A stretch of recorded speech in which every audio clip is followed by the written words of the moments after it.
Let's go ahead and get to the presidency in crisis. Brought to everybody the breakdown of President Biden's interview. There was a moment that I played for everybody over the weekend, but we all need to ruminate and to discuss, which was the final one, which displayed Joe Biden's real arrogance after his disastrous debate performance. George Stephanopoulos asked, how are you going to feel, if you continue to stay in this race and Donald Trump beats you in the election? He basically said, well, it's all about me, and that's the only thing that matters. Here's what he had to say. Mr. President, I've never seen a president at 36% approval get reelected.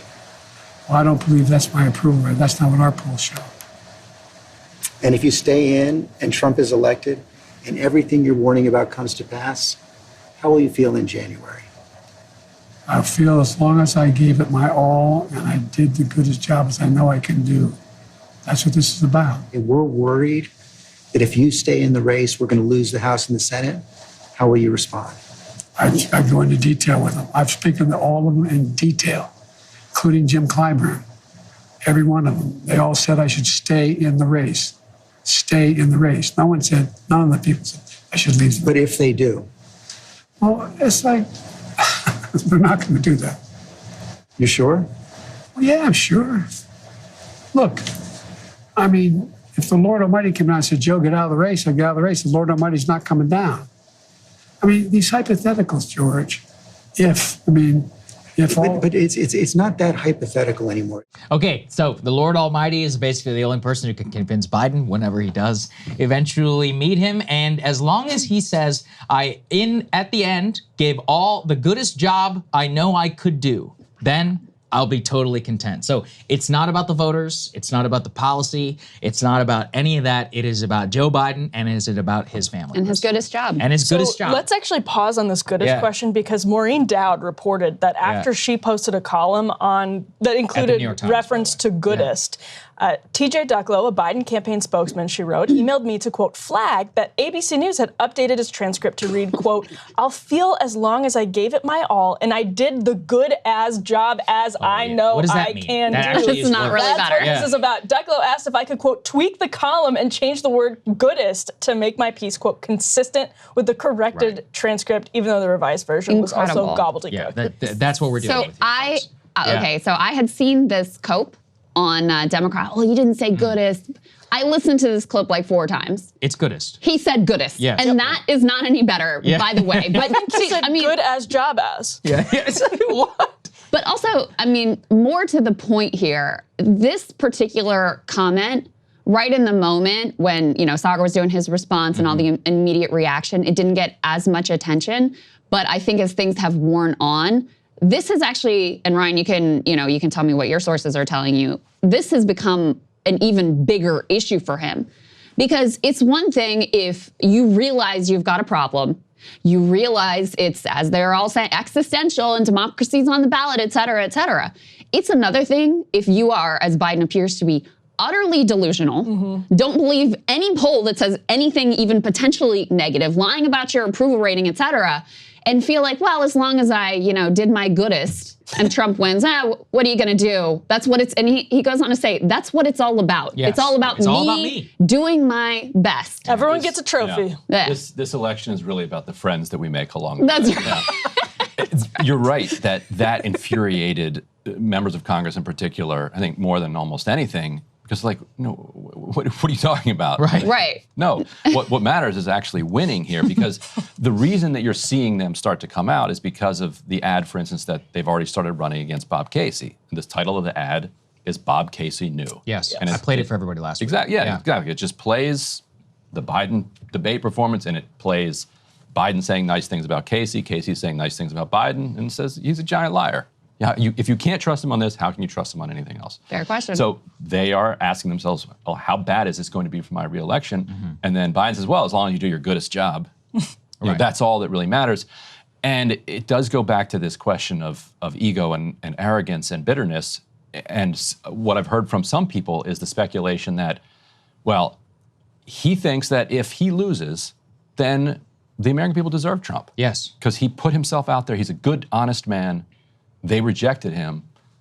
Well, I guess they get what they deserve. Right. No, and that's actually exactly what it is, because it's all about him. He said multiple times through, I believe I am the best candidate. I understand I am the best candidate. I know that I'm the person to be in this race. All throughout that, and people have been asked, well, you guys were all gone. People kept asking so many questions. Do you really think he's going to drop out? Do you think he's going to drop out? I said the same thing I did on debate night. Never bet against the arrogance of Joe Biden. He is one of the most arrogant men in politics. I think I said that night he will go down as one of the most selfish men in American history. I stand by that. I think, I mean, really, when the Oxford history of 2100 is written, how else can we be like, well, the delusional arrogance of an 81-year-old man carried the Democratic Party to a devastating defeat, one which probably could have gone at least a narrower, had a chance. Different election if he refused to, or if he decided to get out of the race. And it's funny, too, to put him up against other people in history. I mean, we think of Lyndon Johnson as one of the most egotistical, power-hungry people in all of the history of the American presidency. Even he was like, the jig is up, and it's time for me to go. Well, you know, even Nixon. Yeah, I mean, Nixon too. Nixon even resigned. If he were to step aside at this point or be, you know, basically pushed aside, which is what it clears would be required at this point, people will forget about this era. I agree. And then he'll be rehabbed. And, you know, I think the genocide he enabled will be a bigger stain on him than this period. And he'll be looked, you know, it will be admirable that he stepped aside and passed the torch and all of those things. So there is still a chance for him to reshape that viewpoint on him. But I also was thinking about listening to that, you know, oh, well, as long as I did my goodest job, then it's all fine. And that's what it's all about. Like, imagine if like a Bernie Sanders had said that. And it got me thinking. Put forward the vision. That's right. And people would be like, what are you talking about? Beating Trump is mission number one. And the people who said it's mission number one are Joe Biden and his team and his supporters. So in a lot of ways, I've been thinking about, you know, you live by the sword, you die by the sword. The political parameters that he established in 2020 is that vision doesn't, the only thing that matters is your electability. That's it. And number two, that this is not going to be a grassroots movement. This is going to be decided by the donor class. By the oligarchy. The very donor class that is now, by and large, revolting against him with a few notable holdouts. But, you know, the reporting is that the overwhelming majority of them are wanting to go in a different direction. And it makes sense because they're the only ones who've had any access to him. So they're the ones who have seen up close, like, oh my God, he's reading off a teleprompter in my living room and can still only speak for 6 minutes and doesn't take any questions, which I've been to my fair share of political fundraisers. That is not the way these things go. These people expect to be able to, you know, be able to shake hands with this man and ask him their questions and get on the phone with him and all of those sorts of things. So they're the ones who have had access to him, who have seen up close this decline. That has effectively been waved off by his team. And the Washington Post article we're going to get to later in this in the show indicates that they had a sort of tacit deal of, yeah, we know it's not great. We know what you're saying. But when it comes to the State of the Union and these debates and these key moments, he will rise to the occasion and it will all be okay. And so that's why you see such a revolt. But, you know, to go back to the original point, you live by the sword, you die by the sword. The system he set up is it's all about electability and it's all about the donor class. Yes. And those things are now failing him very clearly. I just want to make a quick point on that. George Stephanopoulos, I think, enabled that perspective because the vast majority of that interview, even when he was asking questions about Biden's health, it was in the context of electability. Not entirely, but for the most part. And that, I think, really reflected where the concerns of the donor class are right now. It's like oligarch on oligarch violence as they try to scrap over who's going to win out with this Joe Biden question, and it's pathetic. No, you're right. And just to get to Krystal's point about the decline, I mean, we have here a clip just from 4 years ago, guys, during a 60 Minutes interview, and you can spot for yourself the difference of when Biden was already an old man with questions around his age, of what he looked like then versus now. Let's take a listen. Nobody making less than $400,000 will pay a penny more in tax under my proposal. That's a promise. That's a guarantee, a promise. I give you my word as a Biden. That's an absolute guarantee. And you think it's a good idea to raise taxes when the economy is in dire straits? Depending who you're raising them on. Look, if you're raising somebody who's making $1 billion a year, it's not a problem if they pay 39.6%, which everybody should pay, raise another $90 billion. So there you go. You can see it very clear as day. And we're also hearing from one of Biden's former press secretaries, Jen Psaki on MSNBC. Even she, the best she can muster, is saying he didn't do a particularly good job and still asking questions about his candidacy. Let's take a listen to that. He also seemed at moments a little bit in denial about the state of the race. And maybe confidence was a strategy going to this, project confidence about the path forward. But it's also not ideal for people watching and looking for a sign that he recognized the difficulty of the path ahead. I mean, overall, when the interview ended, it left us all in this sort of purgatory for the moment. I mean, it was better than debate, not a home run at all. And even if it was a home run, one interview definitely doesn't have the capacity to change the perception out there of 72% of voters, according to a CBS poll, who do not believe that Biden has the mental or cognitive health to serve. That's as kind as it can get, I think, from them about how he didn't exactly allay concerns. Not a home run, right? Have you seen the abuse she's taken? Of course. Oh, really? Yeah, well, we'll get to some of this with the media and the blue anon stuff, because the level of delusion also from the blue MAGA crowd is something else to behold. But empirically, it is obvious that the debate, the subsequent fallout, the hiding campaign and all of that has not really done anything to allay voters' concerns. And if anything, most of the data is pointing in a totally different direction. Let's put this up there on the screen, for example. We have from the New York Times in their latest poll that came out after the debate. Trump is widening the lead after the debate debacle. The likely voters are now going 49% Trump to 43% Biden. I mean, even within the margin of error, Biden is decisively losing to Trump. That likely voter number is very significant because those are the people, again, likely to show up to the election. Amongst registered voters, just means like in general how people are feeling about him, you've got 49% Trump, basically at the same number, and Biden actually drops to 41. Wow. So you can see a little bit of overperformance with him with people who are likely to vote, which are disproportionately going to be more Democrat, affluent, white suburbanites. Just you can see there, post-debate, Trump is up by 6 points in the Times Siena poll amongst likely voters, 9 points amongst the registered voters. And in the polling average maintains a Trump +3 advantage. That was only the second poll to show that. What we see here from the Wall Street Journal is expanding the lead over Biden as his age worries grow. And we consistently see a significant amount of voters who are very worried about Biden's age. Some 80% of voters saying that the incumbent is too old to run. So with all of this data, we have more you guys can reference, Krystal. I mean, the data here is generally overwhelming. There are some contraindications that the Biden campaign is trying to point to, but I don't want to be in the business of pointing out to 1 out of 25 different polls to show about why I may still have a chance in the race. One of the things that I think it's Nate Cohn has been pointing out is you could look at these polls and, oh, well, it only moved 3 points. But what's really happened is that they were already losing. Now they're losing worse. And there's a realization among Democrats that they don't have a plan or an ability to mount a comeback. This goes back to the Biden denialism in that manifest in that interview where he waves away. He gets the numbers wrong too. He's like, oh, well, the New York Times, they had me down by 9 before the debate. And these same people, he says, these are not exactly his words, but these same people, they had me losing to Trump last time. No, they didn't. No, they didn't. I mean, you remember, we were yes.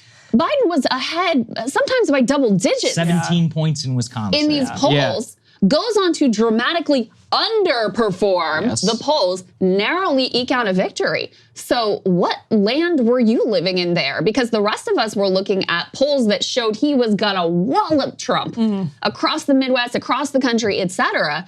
Instead, you know, it was coming down to the wire on election night. We didn't know which way it was gonna go. So the polls showed too good of a picture for Biden last time around. These same people were saying you were going to win in a landslide, and it ended up being extremely close.